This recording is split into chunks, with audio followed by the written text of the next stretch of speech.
Secretary Austin approved a temporary Department of Defense increase of an additional 1,500 military personnel to supplement U.S. Customs and Border Protection efforts on the U.S. southwest border. I believe that it is inappropriate to require the limited resources of the United States military to be used in such a way.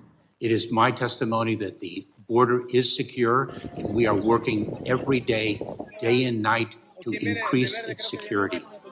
Live from downtown Detroit, it's No BS News Hour with my main man,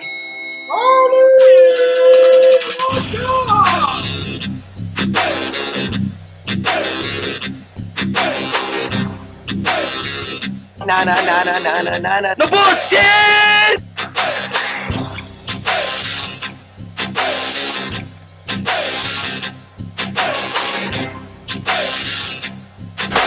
It's just it breaking news.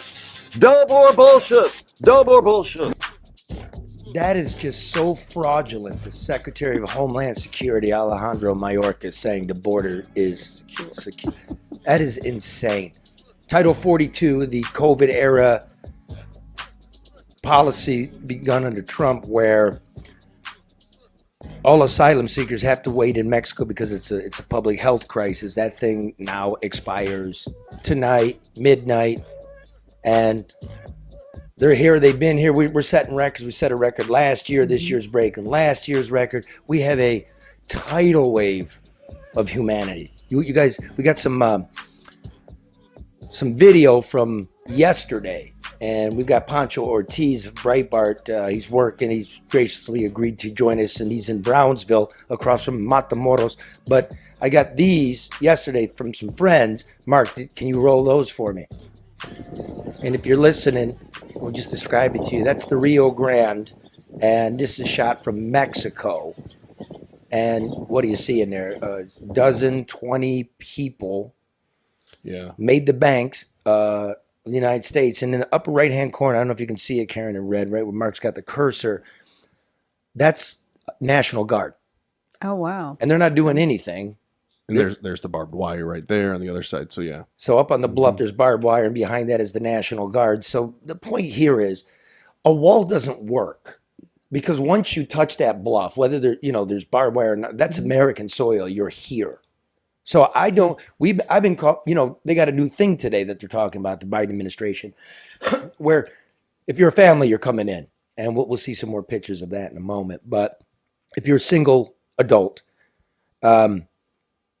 you're going to be deported if you came in through a second country. If you didn't come directly from America, from your home country, let's say you're Venezuelan, and you crossed from Mexico, and you didn't apply for asylum in Mexico. So no second generation entry. Right. So it's called the safe third country, right? That shit we have with Canada that I was telling you about. Like, why don't we have that with Mexico? So good luck getting Mexico to take them back.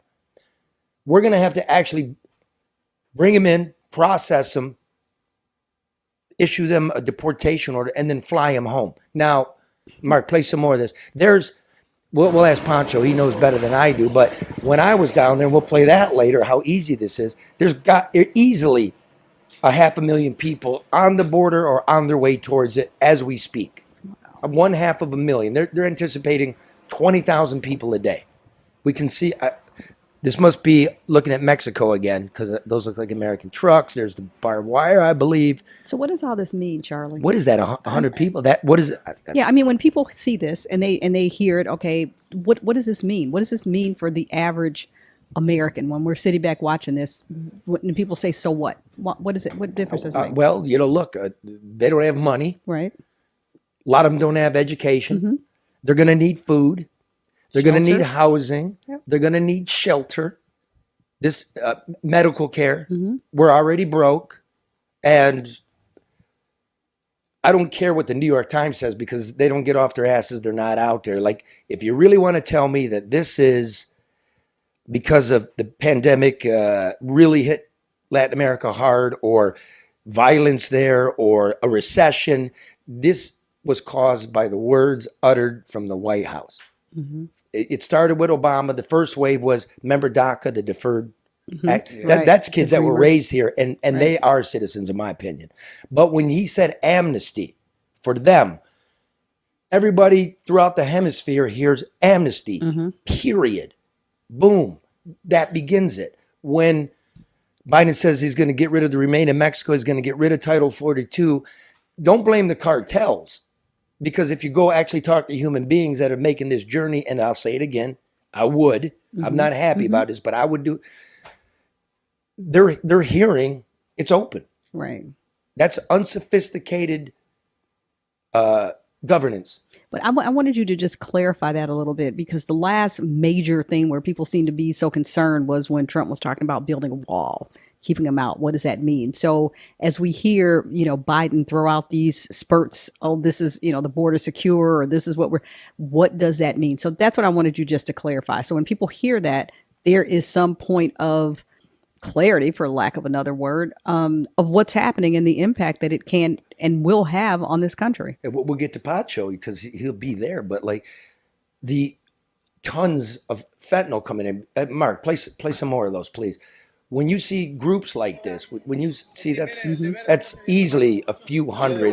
This goes far back. They got a rope from the Mexican side of the Rio Grande River to the American side, and they're using it as a zip line to pull as a guide, pull the rubber raft.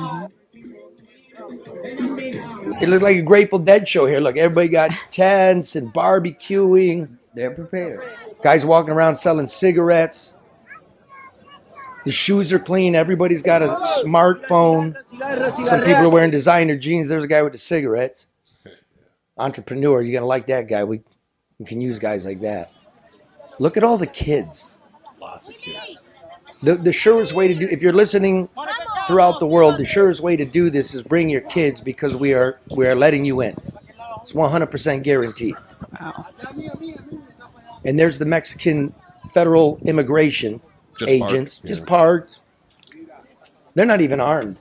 That's the secure part. That's what I was going to say. That's what they mean by it's secure. They've got presence there. The borders are secure with security. Well, I'm not going to blame them. I mean, it makes sense because you don't want people beating up on each other. I understand, but then don't say that though, or clarify it.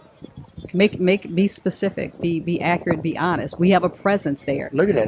That's like It's a lot of people. that's 100 people easy. And I just want to say this for some folks that may not understand the impact at the level of life you may be at, that construction worker, that labor worker, that fast food worker.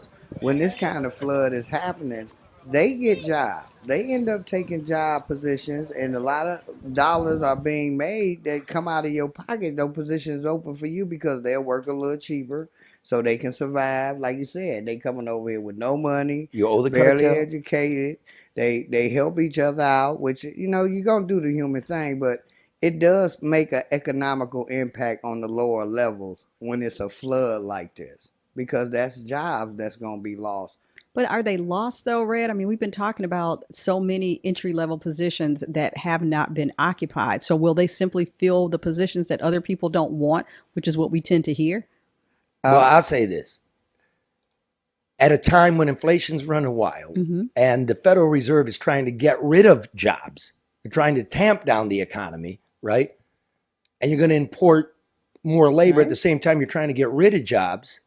And then there's, there's the cultural aspect of it. Like, how much do you take at one time? Human beings are human beings. Right. How many people, this wave now equals the height of Ellis Island. Wow.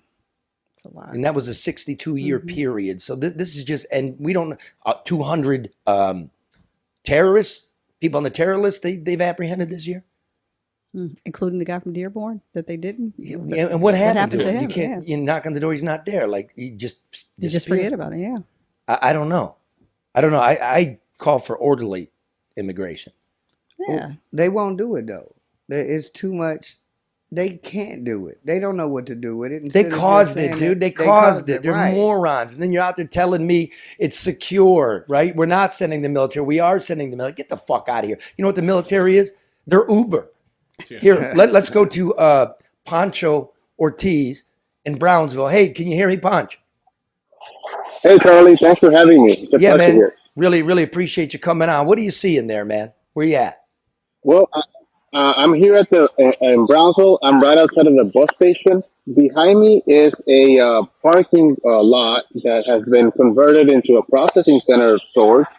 So pretty much every 20 minutes or so, there's these white buses that keep pulling up. Each one is full of people. They're just dropping them off into the processing center.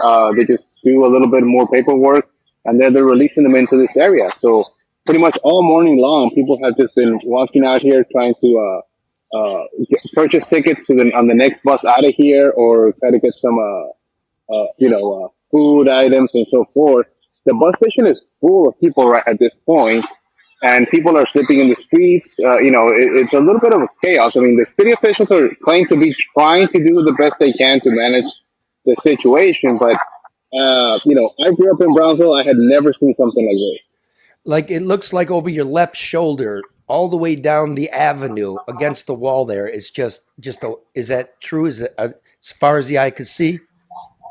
Just sitting there? Yeah, I mean yes, yeah. I mean, people are outside of the processing centers. There's more people coming in. The buses just keep pulling up with more people. So pretty much, it's been nonstop since I got here this morning. And it's not even begun yet. I mean, once midnight hits, you think tomorrow that size of those crowds will double? It'll be even more craziness. I mean, right now there's from my sources in Mexico, just south of us in Matamoros, there's thousands of people right on the banks of the river. They have a migrant camp out there, primarily of people from Venezuela, which, with the whole Title 42 thing, that's a sticky situation because, when Title 42 was ended, they would return them to Mexico. However, once you take off the Mexican factor, you have nowhere to return these people from Venezuela to, because the U.S. and Venezuela are not really talking to each other right at this point. So it makes it a difficult situation for all these people. And, pretty much people are just here getting dropped off. And as far as from the people that I talked to, they told me that, once they released it, they made it. So that seems to be the message that's getting out there. Huh. So you've talked to people from Venezuela. I have as well. A lot of the people that want asylum that are Venezuelan didn't come from Venezuela. They would be living in Chile, Colombia, Ecuador, Brazil, right? And for a number of years, quite frankly. That's right. Some of them, they made their way. Took them months. Some of them were already living in Mexico or in other places. Some of them basically they had already settled in other locations until notice was that, hey, we can make it to the U.S. And that's when some of them began their journey. Yeah, man. So, I mean, asylum is it's pretty much that you're being persecuted by your government. Mm-hmm. It doesn't really have to do with poverty or, like violence in your neighborhood. That would mean like America's big cities, we're entitled to go to Toronto, right? I mean, it's supposed to be religious persecution, sexual persecution, political. Economic persecution. Well, that would be, unfortunately, that would be like 3/4 of the planet. Yeah, that's what I'm saying. That's not what asylum's about. Hey, Poncho, what did you hear about the trial balloon that Biden's floating in terms of if you cross from a second country, let's say you're from Nicaragua, and you make your way through Mexico, that they're going to deny parole or an asylum hearing, they're going to deport you. Are you seeing that at all, or is that just talk from Washington? No, that seems to be talk from Washington at this point. I mean, I just keep seeing people over here being released. Everybody's happy. They consider that they've already made it. So now they're just basically trying to continue their journey north. But now, since most of these people here behind me have been released with notices to appear in court, basically they have a date in like 2026, Wow. 2025. So they are pretty much home free at this point. So, I mean, what happens to do it? If they don't have friends, if they don't have family, Poncho, what would be the plan? Like, what do they do? How do they survive? What happens after this? They've made it, but made it where and how? Well, most of the people I talk to know somebody or have somebody, either a friend or relative or somebody up north that's waiting for them. So they already have somewhere to go To to. go. Okay. And then the people that it's kind of it's a bit distasteful because when they tell them, here's your notice to appear in court. According to the government, those people are considered to be in removal process, but they're actually released. And that's sort of the catch-22 there, because government official will tell you, well, we have so many people in removal proceedings, but in reality, they've been released with a notice to appear in court, in a year, 2 years, or 3 years from now. I mean, who's going to remember court dates in 2025? No one's looking for I you. know, that's what I'm saying. Like 2025, everybody's going to be on to something else. They're going to be on to something else. The government, it'll just be a moot point. Hey, Poncho, to date, just say since Biden took office, what's your estimate of the amount of people that have made their way, however, like got away, been processed and released? How many people are here since the beginning of 2021? New people. That's a tough number. I've spoken with people in DC, people in here in Texas. We're talking about maybe 4 million people, 3 million, but it's an astronomical figure. And how many? Just you, man, because you're the world expert. You really are, dude. And thank you so much for being here. How many do you anticipate? Say the rest of this year, just alone. How many are we going to see? How many people a day are we going to see? In Mexico, I'm hearing astronomical numbers all over the place. The issue is that Mexico's immigration police are not doing anything to stop this. Actually, Mexico's government is giving them travel permits. When they get to the southern border, everybody that gets in there, they're getting 45-day travel permits for them to get out of the country. So instead of Mexico dissuading this way, they're actually encouraging. So I'm just seeing that, pretty much this is a battle where the U.S. is on its own. Mexico's not helping at all, and Mexico's the southern, the neighbor to the south, and literally I haven't seen Mexico pretty much do anything. On the other hand, I've actually seen some corrupt Mexican immigration customs officers that are actually profiting from this. They're actually selling other types of permits and other preparation treatment. We've actually exposed several of these individuals that they've just been making a killing out of all this. So as far as a figure, I mean, this is gonna grow exponentially. It's not ending. The message that keeps getting south, down to Central America and so forth, is that come over, you're gonna get released with papers. That's the message that's getting back. Here's what I'm hearing. Like 2 days ago, the official number from Border Patrol was 10,000 people. They're anticipating 20,000. Could be more than that. 20,000 a day times 30 days is 600,000 in 1 month. Wow. In 2020, the number was 350,000 or so for the year. Is that correct? You're correct. They're looking at about 20,000 people per day now. However, that figure, it could be more than that, since they have to also look at the gotaways, because the number of gotaways, which is something that the government has been trying to hide. What gotaways are is the number of people that Border Patrol believes that they could have encountered between ports of entry, but they were not able to capture. So the people that they're capturing right now are the ones that are literally turning themselves into authorities, at the river. They're not the ones that are trying to hide and get around them. That's the issue there. And since Border Patrol is so overwhelmed, so understaffed, and pretty much most of the agents are at processing centers, they're not out there in the field. They're out there. Most of them are in processing centers. There's some areas, west of us where, you'll have only a handful of agents for several miles of river or fence. And that's some of the concerns that agents have relayed to us, that, there's areas that are unpatrolled, so they don't even know what or who is crossing through those areas. Well, you can bet your ass, man. It's a good portion of them are felons, people that have been deported before, known criminals, dope smugglers, the couple hundred terrorists. You know what I mean? If it's so easy. Look at that. A bus pulled up, couple hundred more people just got off. You can see them cross the street.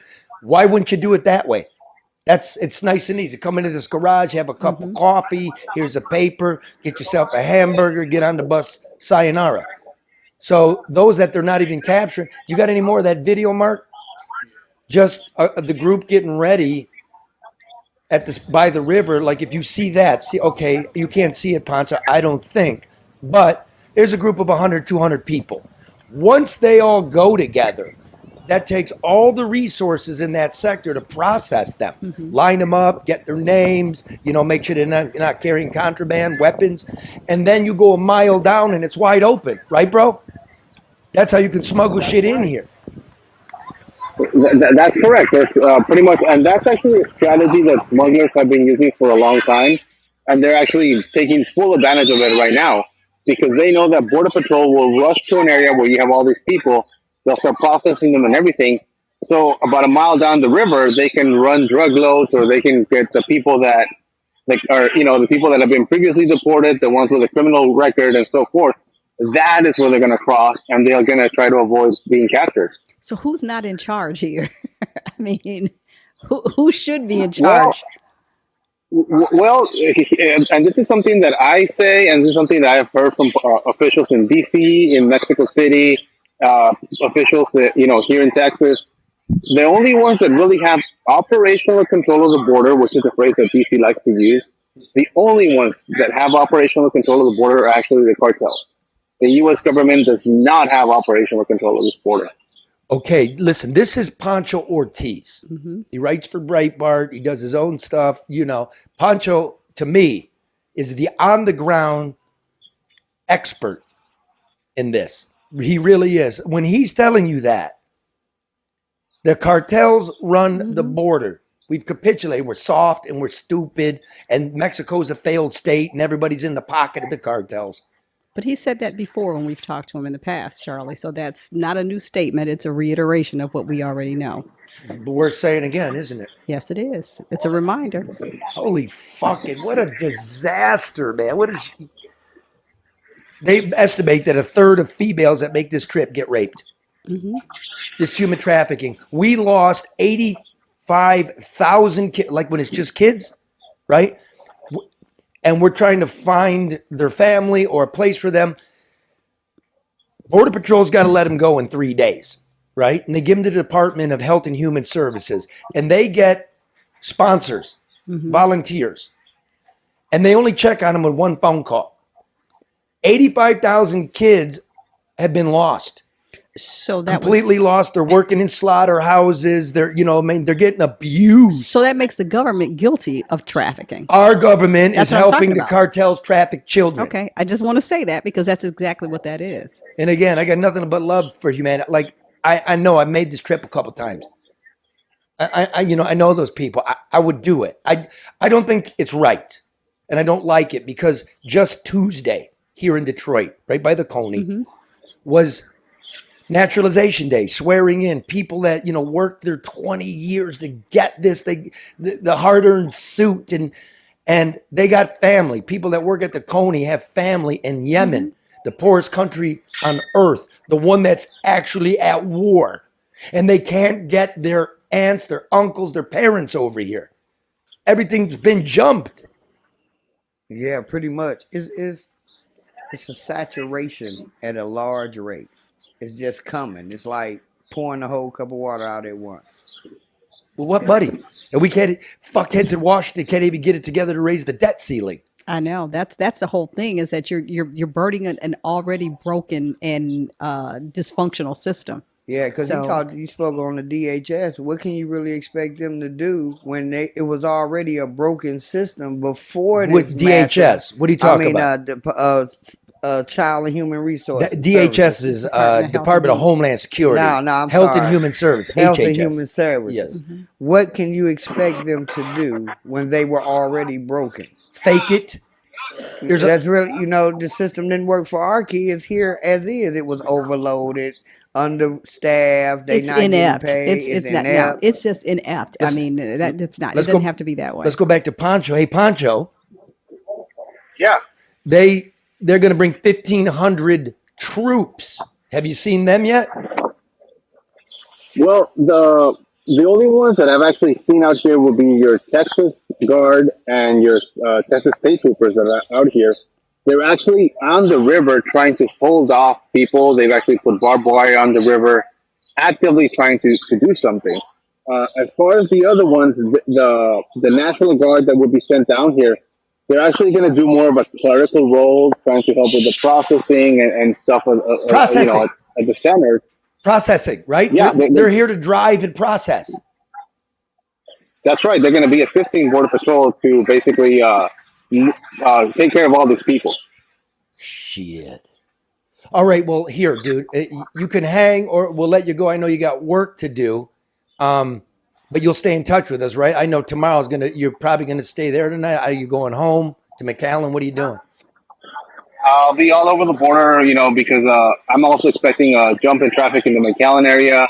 All over the border this is the key here is this: nothing crosses that river or that border without one of the drug cartels, the dominant one in that area, giving permission and making a profit. So for them, this is a boom.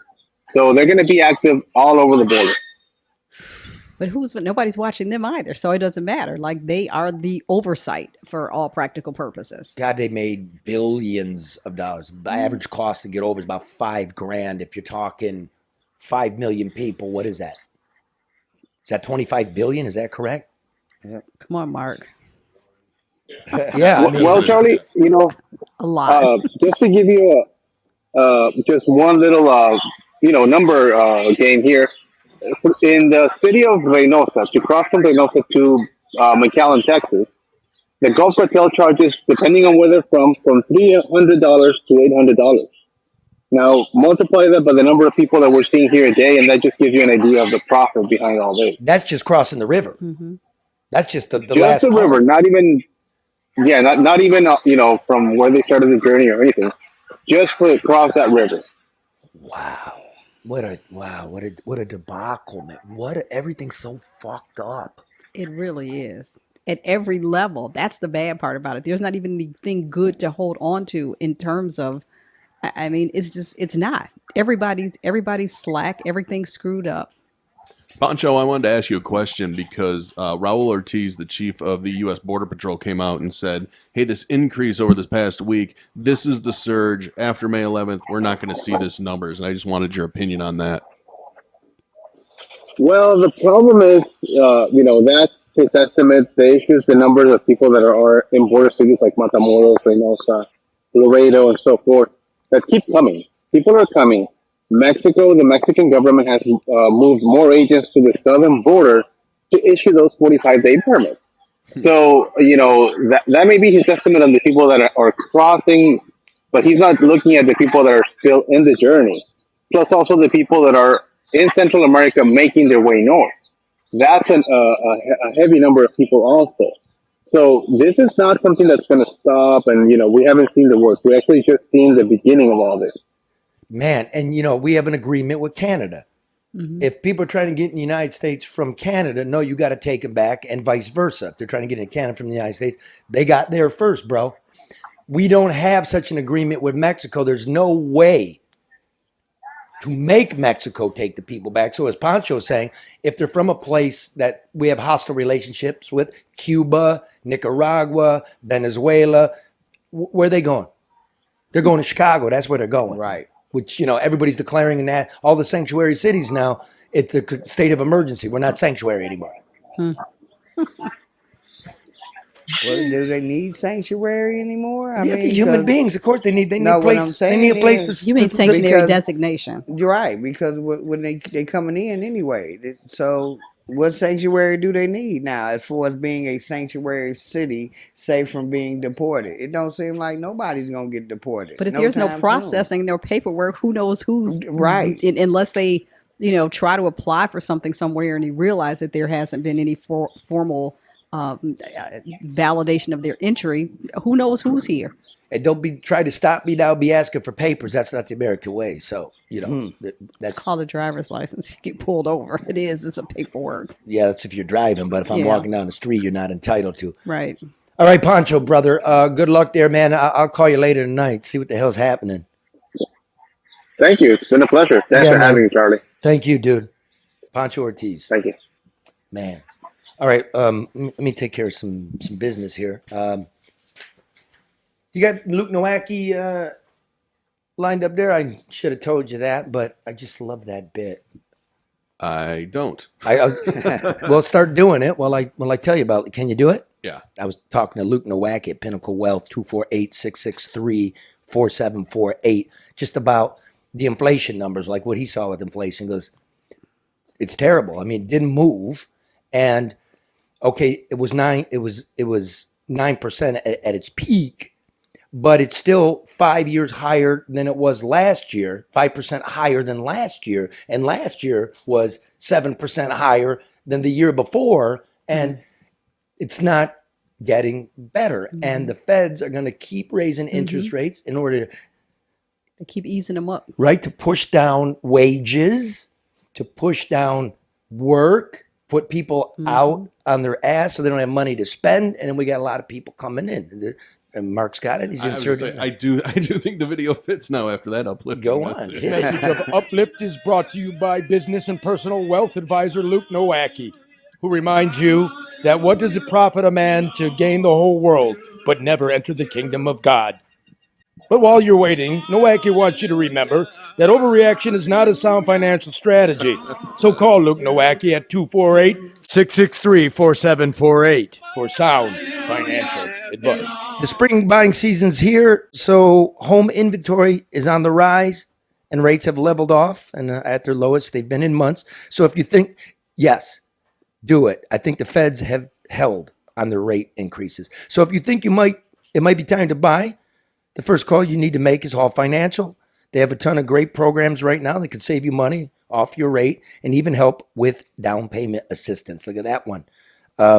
If you're thinking about spring or summer renovations or a second home up north, take advantage of the equity in your house now. Go call hallfirst.com to get started for Hall's above and beyond 5-star service just for our listeners, or call 866-CALL-HALL and make sure to tell them we sent you. I had this idea with Legacy Partners. I was putting in my garden yesterday evening, and I opened the garage door to get some gardening tools, and there's my Harley. And the Harley hasn't been registered and insured since 2019, right? COVID, you couldn't get the shit, and then whatever, I just didn't. And I want get my bike, so I need insurance. It's not insured. So I'm thinking, why don't we just call Alex? That's his number. I have my insurance agent's number. 586-209-4106 is the desk.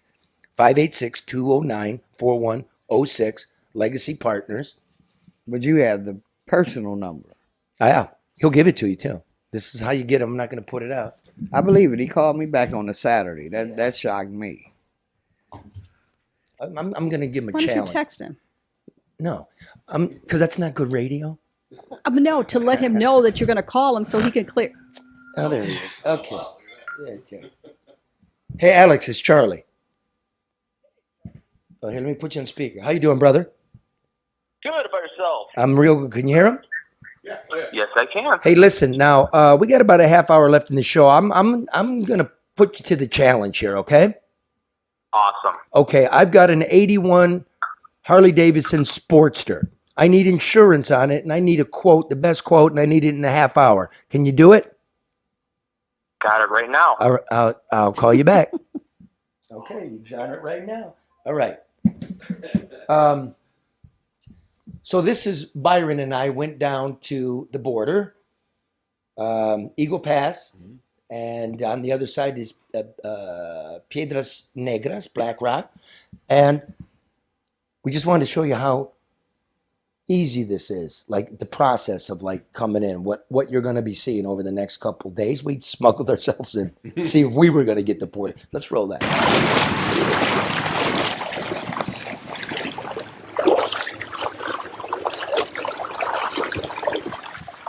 What am I doing in the middle of the Rio Grande with an ex-con from Nicaragua named Elvis, a guy who can't swim? Let's go back about an hour or so.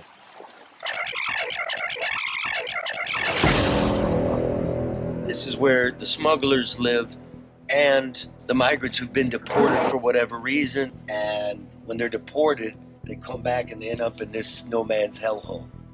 All this gets rented to them. It's part of the price. It's a very dangerous place. It's 100 yards from the United States, and they're just waiting to jump. And it's about ready to get worse.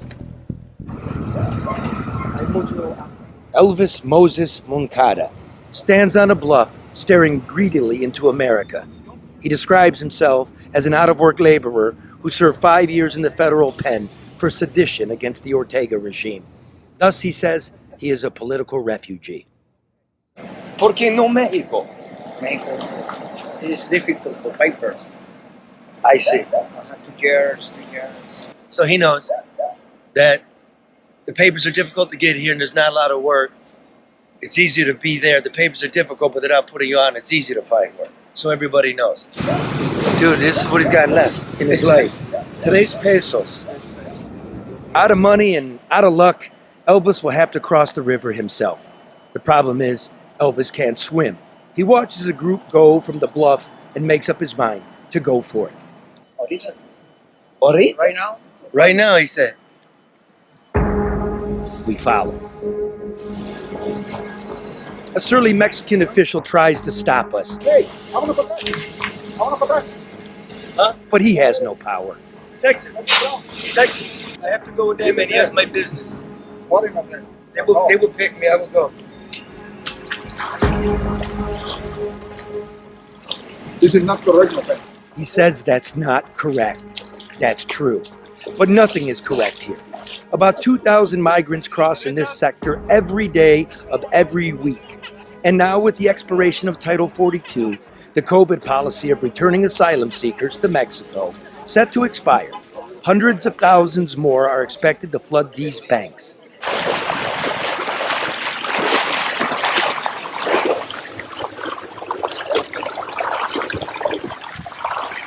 Meanwhile, in the gurgling waters of the Rio Grande, Elvis makes his way.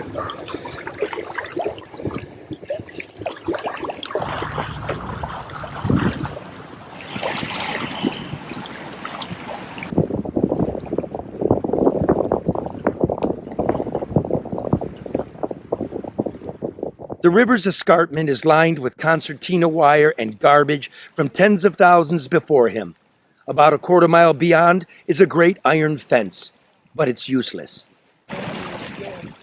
Asylum seekers like Elvis need only touch American soil. Elvis scrambles up the riverbank, steps over the razor wire, and before he can gather his bearings, the Texas National Guard is waiting for him as patiently as an Uber driver to shuttle him to his new life. Turn on your phone! Turn off your phone. We don't want you seeing this. There it is. That's it. That's Multiply that by hundreds of thousands. And really, do you have the manpower it would take to stop that many people from coming at once in places, in areas like that? Not if you're going to do it humanely, no. So it's really nothing. What you going to do, start uncorking tear gas? Right. Excuse me. That's the level they brought it to. But if the border were genuinely secured, and if in fact there were a process in place, then yeah, maybe it's backlogged, but it becomes like everything else around here. So, right. And the rules keep changing because they don't even know what to do. Yeah, that's true. They don't. Just keep your mouth shut, man. Joe, sleepy, keep your mouth shut. Yeah. Don't be selling me on like the Europeans tried that. The root causes of poverty, right? Let's go back to the countries and try to rebuild them. Well, the root cause was you were colonialists and you raped it, and everybody's poor, pilgrimage, and you're going to go throw a few $1 billion to rebuild it. No, that doesn't work. Now what's Europe doing? Pushing them out. Pushing them back. Yeah. You're right. Yeah. But what does this do? From the global perspective, at some point you got to look at the overall implication of what this is going to have, on not just on this country, but on other countries. Like, what are we doing? Well, we're getting the poor, the hungry, the tired, aren't we? Yeah, that's what we're doing. And adding them to the rest of the poor, hungry, and tired. Right. I don't think they're bankers and rocket scientists are doing this. You know what I mean? Prisons are getting emptied out. Asylums are getting emptied out. They are. And that's there, but then they become part of the economic process here as they go back to the prison system, or as they hope not. Well, let's see. We'll welcome in and do right. You know, speaking of which, my buddy White Boy Rick got arrested in Miami on Tuesday. Here, I forget where the story's from, but Channel 10 down in. This is a written report here. Police officers arrested Richard White Boy Wershey, 53, on Tuesday after accusing him of attacking his girlfriend of 4 months during a fight at his condo in Miami's Edgewater neighborhood. The two got in an argument during sex, according to police. When police officers searched Wershey, they found he was in possession of the keys to a Lamborghini, nearly $11,000 in cash, a gold Rolex watch, 2 gold chains, and a set of AirPods, according to the police report, which... He must have got paid a whole fucking lot more than I did for that night at So wait a minute, is that stuff illegal, Charlie? I mean, how are they? Tell me, tie this in. I mean, I know that sounds crazy, and we said that. How did he step out after 30 years into this level of economic comfort? He's doing good, man. The weed sales are doing real well. Like, you know, Red's giving him every last nickel. No, not at all. No, you're right, Karen. On its surface, it's not illegal. That's just, you know, color for the story. Yeah, right? but and like he said that was a lifestyle that he liked. Yeah. But, well, he loves his Lambos. He said that. What did he say? He had 6. So I'm saying, how does somebody stay in jail for 30 years and step out into this? Well, he's in jail now. The woman who suffered bruises told police officers on Tuesday at the Miami police station that she had waited to report the attack when it happened on Saturday because of her immigration status. While she was at the station on Tuesday, where she rushed in and allegedly took his car keys. I'm assuming those were the ones at the Lambo. So they must have been arguing. And she's like, I'm going to go to the police. He goes, you fucking bitch. And he runs down there in the police But station. remember, he said at the event that he bought his girlfriend a Lamborghini. So maybe that's the he new said one. that. Well, that's interesting. He didn't mind that she was going to the police. Is that she was going with the Lambo with the car. Yeah, Well, She could have Ubered there. See, leave the car out of this. This is how it started. See, while the two were having sex, according to the report, where she uttered another woman's name. Now, I don't know if that was his wife, the woman that was hanging around at Andiamo's, but the girlfriend quickly moved away to get out of bed when he forcefully grabbed her left arm and snatched the diamond bracelet and necklace that he had bought her. Really doing well. She managed to pull away, throw a shoe at him, and miss, but where she caught up to her and punched her, according to the report. There was a witness who reported seeing where she punched his girlfriend in the chest. So where was the witness? In the bedroom while That's they what I were was saying, having like- sex, and she. This sounds like, you know, the setup for the. He doing way better than I thought. I'm surprised he could run to catch up with somebody. He don't look like a runner. It just sounds like the next episode of the White Boy Rick story. Yeah. Yeah, they are making a documentary, so that's some juicy stuff. Maybe somebody was filming it. That's the third person. It was the documentary. It was the producer.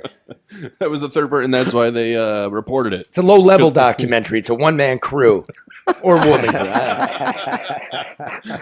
Now, where she was booked and released on $5,000 bond on Wednesday, so he did another. Was that out of the 11 or an additional He from did somewhere else? So he did 32 years and another night.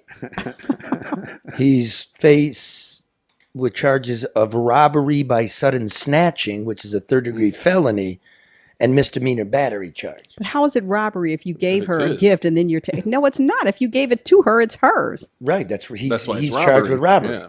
Gotcha. Oh, I got you. Right, snatching, you know, third degree, I sudden got you. snatching. Okay, I'm sorry. I'm thinking it the other way around. Or something like I that. mean, they were having sex, and and then he's getting charged with snatching. All right, Charlie. It's redundant. So they're getting charged with snatching. So did the $5,000 Did you hear him, bond? Karen? No. Snatching. So did the $5,000? I'm ignoring him, Mark. Did the $5,000 come out of the 11 that he was found with, or did he have to come up with another 5? I already gave him the keys to the That's what I'm Lambo, saying. you know, keep the change. He has 6. He ain't giving that Lambo up. He got other ones. Yeah, he said he had 6 of them. Or And he was in trouble. That's where the car stuff went on with him, right? Down in Yes. Florida. Yep. So he's already on paper. Oh, Rick, not a good. My brother got to try L.A. or something. Right. You You can't might see want to leave Florida Come alone. on now. Miami, bro. or is this part of his persona? He's trying to rebuild his brand as the bad boy. You know, he said he likes that lifestyle. So He doing threesomes and snatching his jewelry back. Oh, this is awesome. The guy's a legend. It's a snatch and grab. It was a diamond choker. He thinks he's friend of back in mine. Detroit on the west side snatching chains. Except don't be punching, but I mean, the rest of it sounds pretty good. $11 in Lamborghini. And you know. AirPods. Like, you know, like, well, maybe she was Ukrainian. Maybe it goes for that. I don't know. You know what I mean? Or Bahamian, maybe. And he spends a lot of time in the Bahamas. Oh man, geez. I'm not gonna even. Me either. I leave wish that him, one alone. I wish him well. You know, I mean, I hope he gets that cleared up. He's fine, Charles. He doesn't need your well wishes. Yo, what you doing, bro? Well, you know, I mean, come on. I don't know, man. But you know, but he's somebody's son. All right, so it's worthy of love. Oh, definitely. Just what does love have to do with this? It's a transition. It's transition to Karen, what a show killer. I knew exactly what you were I mean, I was thinking like, okay. And somebody loves Red. This is Red's Mother's Day's piece. Oh, see, I didn't know that. From the Normandy. You gotta tell me. We'll fix it in post. We told you in pre. You know, that's why we all talk. You're all talking so much. I'm sorry. Go ahead. Trailers for sale or rent. Put me out the house, don't divorce me. For less for 50 cents.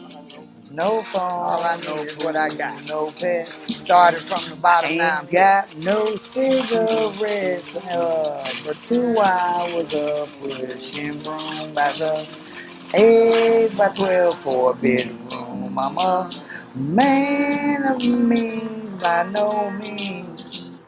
King of the road.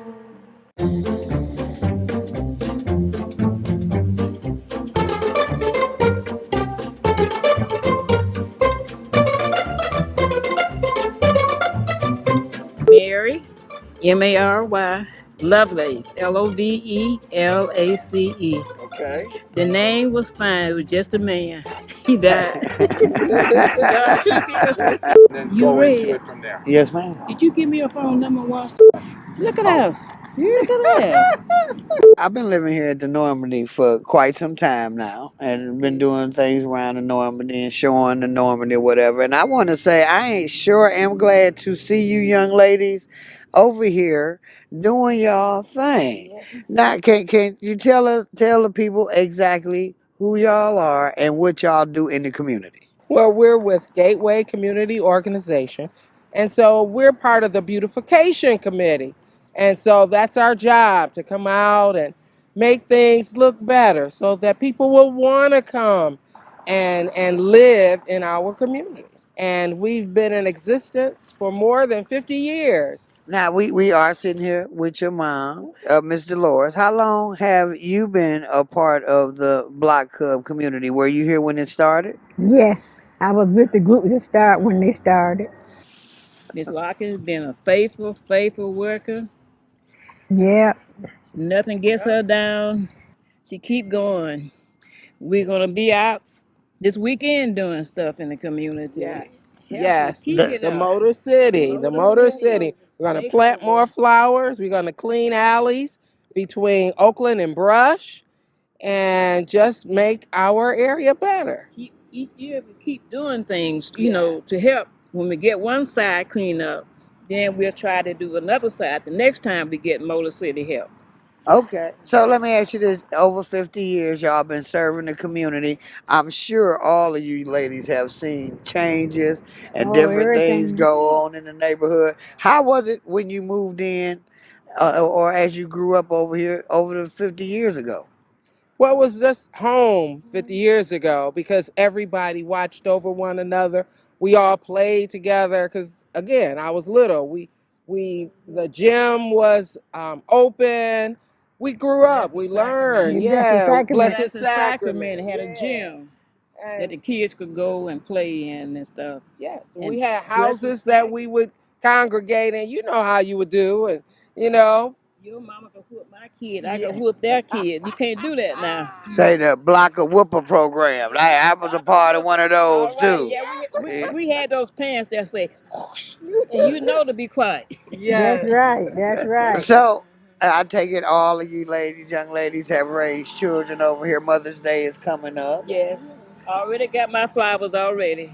I got my sons gave me mine today. They came and cut my grass. Say that's the Mother's Day That's a gift. Mother's Day gift. They don't need to have to do nothing else. That's a blessing. Okay, so let me ask you this. I did a little asking around and I found out, and I believe y'all told me when I first met y'all, that y'all work, the Normandy works alongside with y'all. Correct. So are they a part of the association? Yes. Do they help contribute? Well, yes, we put the flyers and Stuart posted in there so that individuals can come and participate with us. You just about said it, you know, if we can keep y'all standing in front of that door and let us old ladies walk by without being afraid. You know what I'm saying.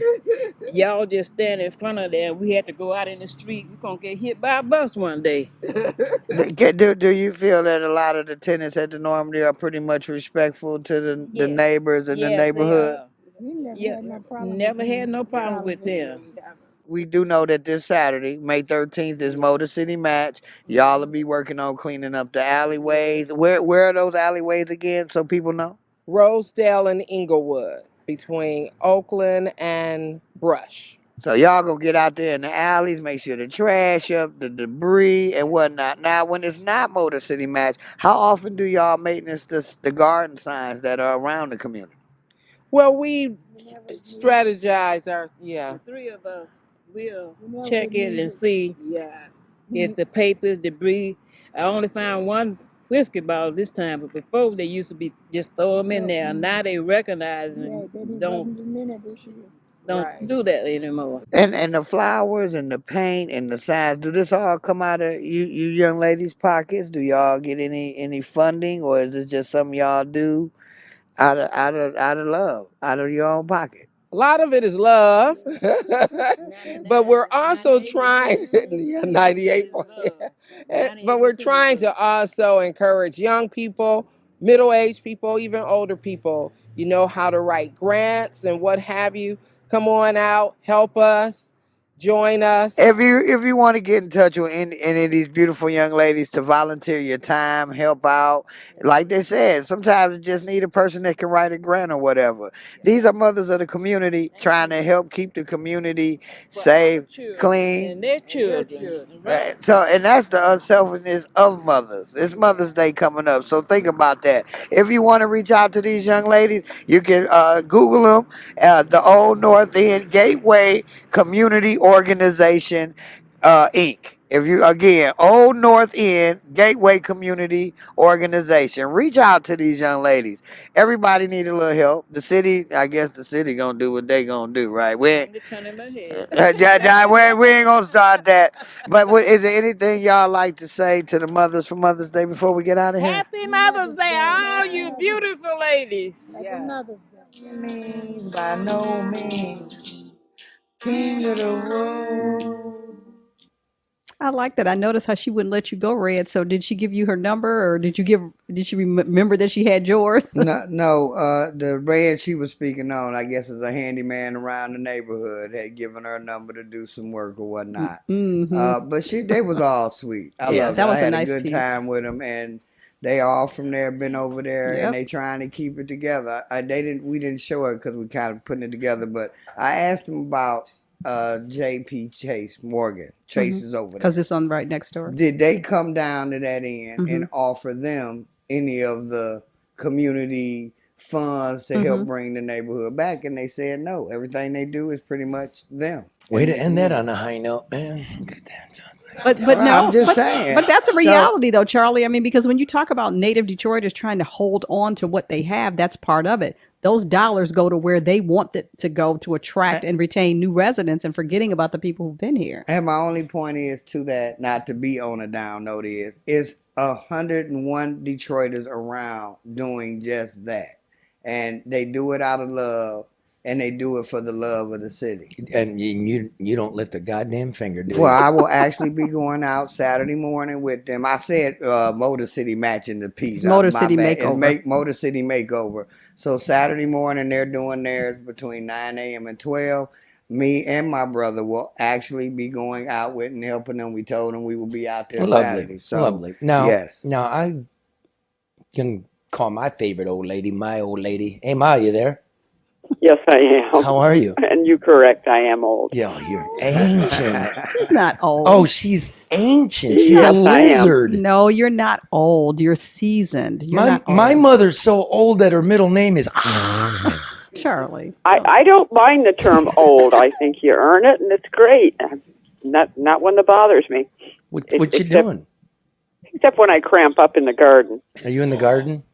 I just came in, honey. Look at all the old ladies that are doing gardening. Mm-hmm. What'd you put in, Ma? Puts things in perspective. Well, let me see. I put in 3 different varieties of tomatoes, and that's about it for the produce. And then I put in quite a few annuals, cosmos, petunias, mums, and just an assortment because I'm hoping that the perennials take over, and I don't want to stuff any more in there. Does that help you? Yeah. Sorry, I wasn't there to help. I'll bring the saw over and get that branch out of your wires this weekend, okay? Actually, it's pretty good. They got it. They got it out of there? Yeah, there's just a few little extended twigs, but they've been in this place like crazy. Oh, good, because your power keeps going out, and that's the reason why. So finally. Well, that's good. Actually, these are telephone wires. Oh, that's a telephone wire.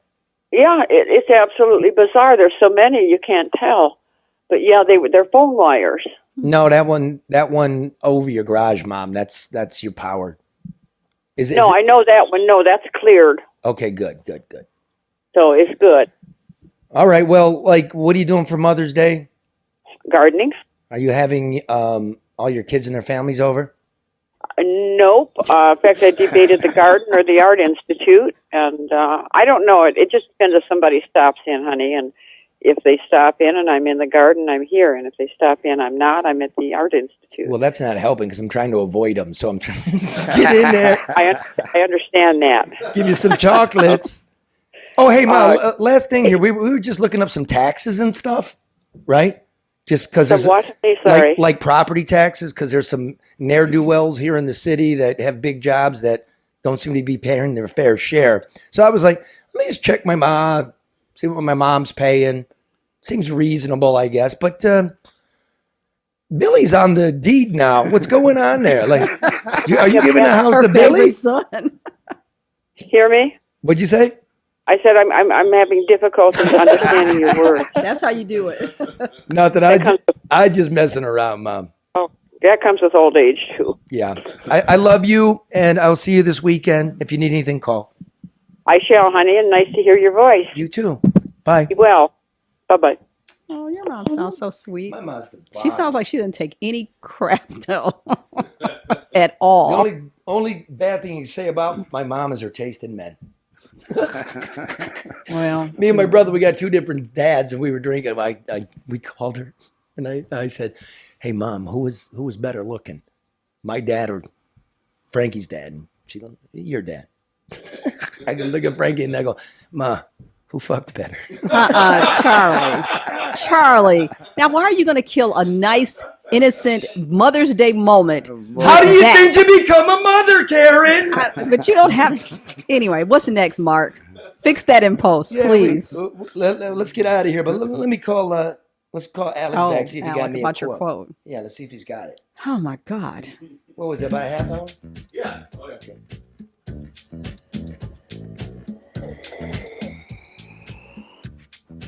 Hey, Alex, you there? Hey, man, you got a quote for me? Yes. What is it? How much? Just for the summer. So it would be for the roads to be paying full $216 for the year. $216 for the entire year. Yep. Money lock me in. You the man, dude. Later. Happy Mother's Day, everybody. You can call Legacy Insurance, 586-209-4106. 200. That's real good. That's real nice. Thank you, Alex. He won't stop calling.